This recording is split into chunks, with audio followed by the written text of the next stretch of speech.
Down. I'm Jason Gilbo, J Gilbo 11. With me is Russell Clay at Russell J Clay. Taking a look at an 8-game slate here for FanDuel and DraftKings pitching. Pretty clear, kind of your top end options. I mean, they're all priced highly, but kind of as they should be. Yeah. I mean, it's just amazing that Clay Buchholz would be so cheap. So I think you just automatically throw him in there. I mean, Buchholz, by far you're kind of your top option on the slate. I mean, he's been very consistent this season.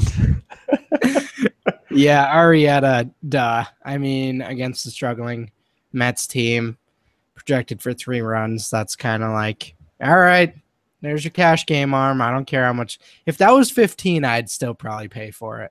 On this slate, yeah, I think so. And jumping into the first game, you got the Angels and Red Sox over under of 10. Boston minus 155 favorites. Hector Santiago, Buchholz on. This game's just a complete stay away. I think this is one of your favorite kind of offensive games, really on both sides you can look at. So, wow, yeah, you said it. It's a stay away. Yikes. That one could get ugly. I could see Clay. This could be like an Albert Pujols throwback game where he just gets 4 home runs off Buchholz, and they keep putting him up to bat. It's like a nightmare scene for Buchholz. He's like in a nightmare, and it's just Albert Pujols, who's like morphed into 25-year-old Albert Pujols, and he just keeps coming up to bat. Have you seen Bull Durham? Yeah, he's just out there pitching in underwear, that's Buchholz. Like he's just envisioning himself. Like, what happened? Albert Pujols again? No, it's just. And then like Mike Trout's just sitting there in the on deck circle, like super jacked. Yeah, just laughing. Ha ha ha ha ha. I mean, this might be the first time in a while we actually like the Angels offense.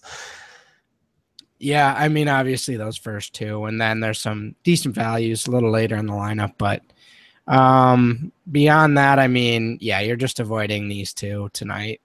Yeah, definitely. And next game here, you have the Reds and Nationals. Dan Straley versus Joe Ross and Washington minus 200 favorites. 8.5 over under. Joe Ross, I mean, you kind of was hoping he would be a little bit cheaper, but 8,800, not a bad price tag on this slate. I do think he has a fairly safe floor, probably about 15 to 8 points or so. FanDuel, obviously, I'm not sure if the upside's really quite there. I think he's been kind of milling around a little bit, but 8,400, I don't mind him as kind of a single bullet GPP, option either. Yeah, it is a little expensive, but with slate considered only being an 8-gamer, I think you can fire away sort of in tournaments and in cash. I do think he has a pretty decent floor tonight. I'm not especially worried about the Reds away from their home park there, so I'd be okay with that one. Not a top 3 option tonight, but certainly in play on this slate. Yeah, definitely. And you look at the Reds, I mean, 298 WOBA this year. That ranks 27th against right-handed pitching, 23% strikeout rate. They've been bottom 5 over the last 2 weeks. And as you mentioned, they're outside of that park. So that's nice for opposing pitchers. And Joe Ross, I mean, friendly swinging strike rate, average strikeout rate. So I think he can have a solid start. And obviously, I think a win's there. Straley on the other side, I mean, I don't think he gets shelled. I mean, obviously, he's coming off a bad start, but I don't think he pitches well enough obviously he's 4,900 on DK. It's where you look at him at, but for me, I kind of like Nova a little bit better if I'm paying that low. Yeah, I definitely agree there. I'm not touching Dan Straley. And I will say, I think there's at least a 1% chance that there in Australia today, there's a man named Dan Straley and Joe Ross, and they're having a beer at the bar together. It could be. I mean, it's just typical Saturday morning. I'm just saying, I have a strong feeling that that's the case. It could be, very well could be. Yeah. Cubs and Mets, next one here. And Jake Arrieta, I mean, kind of your clear-cut number 1 option. FanDuel, I mean, he's a tough fade, really in all formats. You just look at some of those top options. It's like, man, do I even bother kind of spinning down because the price tag really isn't that high to kind of drop away from Pomeranz there. Oh, well, especially on FanDuel where it's only 11-5, I think you just fire it in. I don't. There's no reason to fade here. I mean, if he gives up a few hits in a run, you live with it. But I don't see anything like what happened with the Reds last time out happening again. No, I don't either. And you just look at what this Mets offense. I mean, yeah, they blew up. They beat Hamill for a good 10 runs there. But overall, I mean, you just look at this Mets offense. Bottom 10 in WOBA against righties, 23% strikeout rate. And you just look at what Arrieta's done. I mean, the consistency has always been there. Yes, he got shelled in his last start, but here you look for the bounce back factor. And against Bartolo Colon, you look at this Cubs offense to provide him with some run support and get a win there.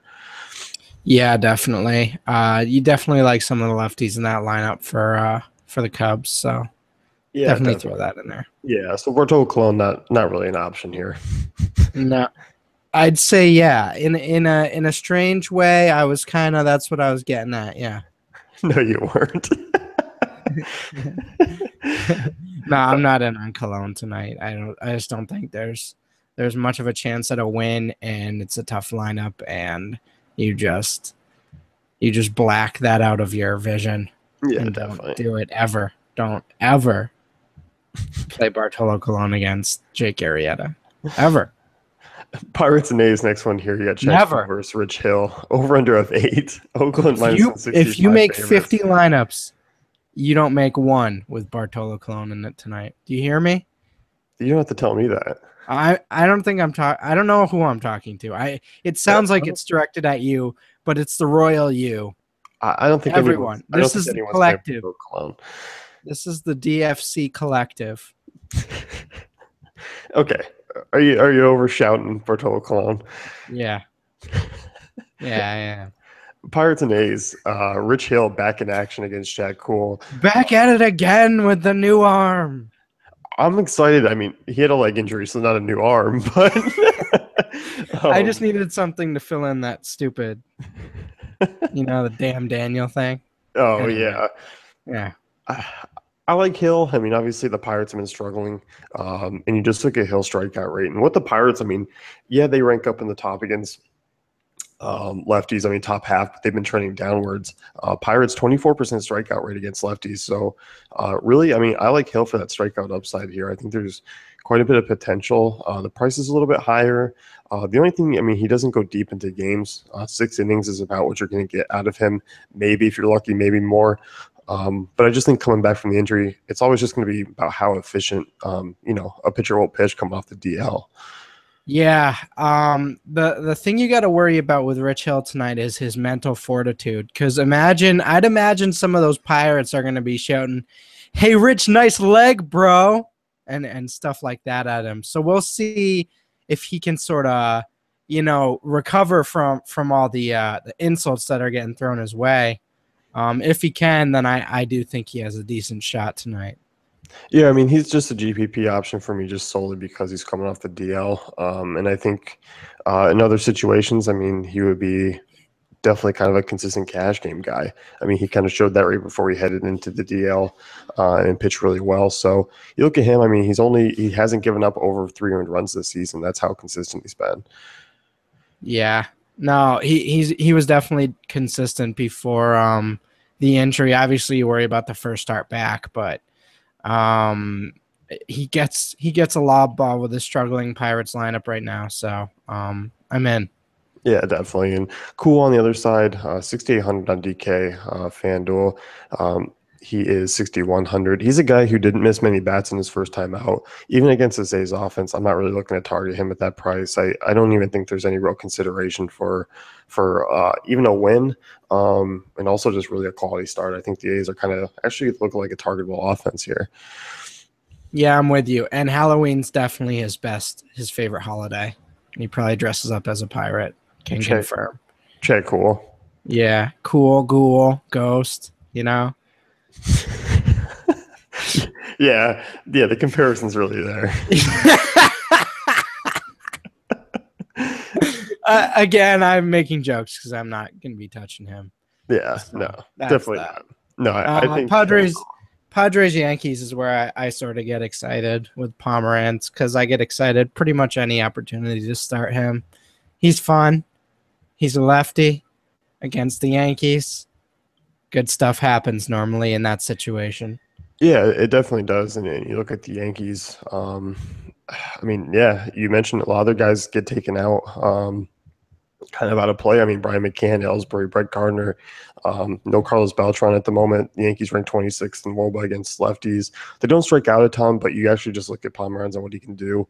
Big swinging strike rate near 12%. So Pomeranz has been solid, and you just look at right-handed power in Petco, it's not great, and you neutralize those lefties, and I think Pomeranz kind of gets a win here, and I think he has another solid start. Yep. I mean, that's it. It's pretty simple. This one isn't too hard, guys. Pomeranz, baby. SP2 on DK for me. Yeah, I mean, you're paying him with Ariette. I mean, that's a lot of cash to divvy up. I mean, you got to dig down for value bats for the rest of the thing, and I think that's doable.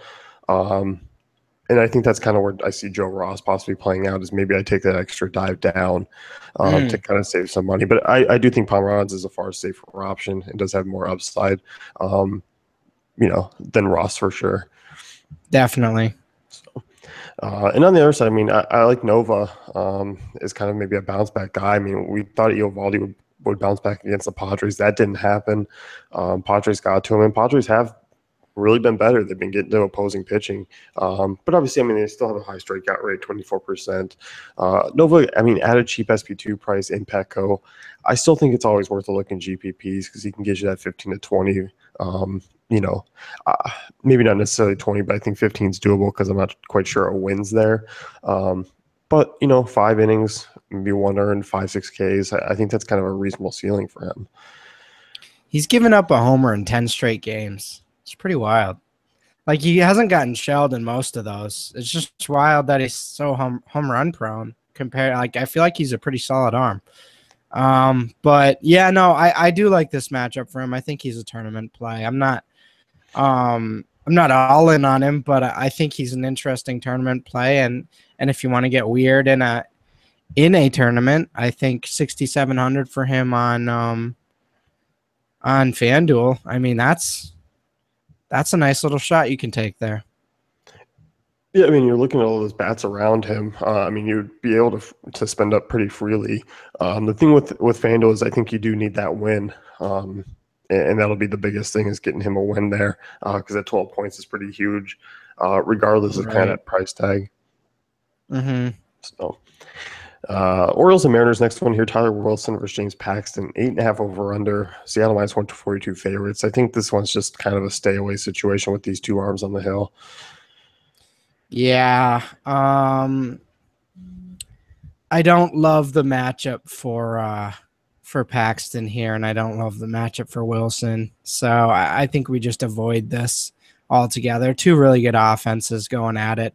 Even though the run total is only at 8.5, you kind of like, you look at that cautiously and say, okay, 8.5, but it could be 10, Yeah, it definitely could be. And yeah, I'm with you. I just think both these lineups are kind of ones that just not really target these kind of pitchers against. Yeah. Rockies and Dodgers, Scott Kazmir versus Chad Bettis. Dodgers minus 182 favorites here, over under of 8. Scott Kazmir has been up and down this season. Fairly cheap on DraftKings. I mean, 6,400. For me, I mean, you can look at these Rockies bats. A fairly high strikeout rate against lefties this year, 23%. Outside of cores are not that great. It's just a matter of what Kazmir is actually going to show up. And that's always the big debate. So I think Kazmir is actually a GPP option at 6,400. I do think he has a reasonable upside, and I do think a win factor is there. But obviously, I do think he has a floor that's a little bit lower than probably you might have not realized coming into the slate.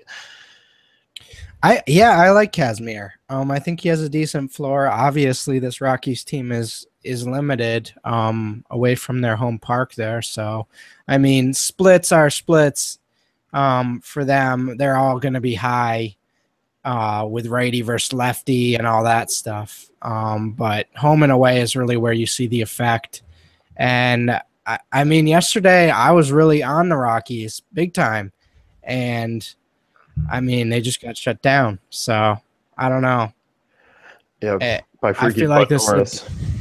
but I don't know, man. I don't get it. Maybe Bud Norris is an ace. But I just think this is a good matchup again. So I'm probably going to be going at it. I mean, lefty on Charlie Blackmon and lefty on Carlos Gonzalez, that kind of limits them a little bit. So Yeah, I mean, possibly no Trevor Story. I mean, he sat out once again yeah. last night. So, I mean, if they take him out of the lineup, that's a lot of back end guys that aren't really that great. So I Hmm. think you navigate still through Blackman, Cargo with caution, even though lefty and Arenado, of course. But Yep. Casimir could face, 6 guys that are reasonably mediocre.